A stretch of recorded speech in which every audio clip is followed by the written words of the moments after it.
With the extinction of the opposition, the checks and balances died with it.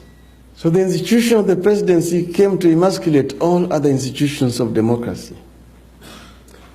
Nepotism, tribalism, corruption then became the order of the day because there were no checks and balances.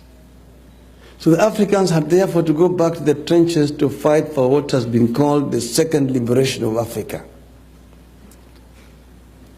That struggle was protracted because in that period, that was a period of the Cold War.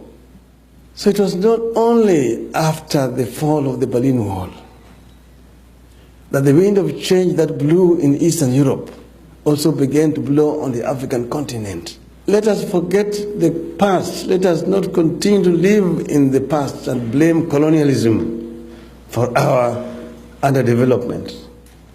At the time of independence of Kenya and even Ghana and so on, the economy of Kenya and that of South Korea were at par in terms of per capita income, in terms of the levels of poverty, literacy rates, and all those major economic indicators were equivalent, Kenya and South Korea. 45 years down the road, the economy of Korea is 40 times bigger than that of Kenya. Bigger also than that of Ghana. So you ask yourself, what is it that the Koreans did right that the Kenyans got wrong? If you answer that question, then you're on the way to resolving the African problem.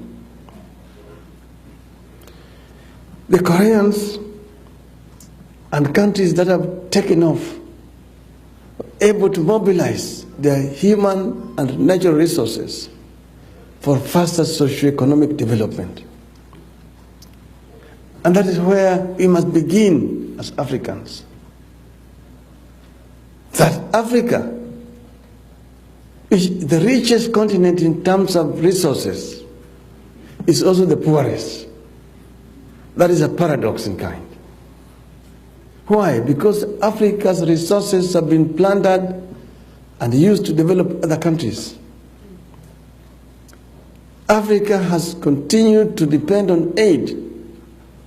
Money has been poured into a bottomless pit without much to show for it.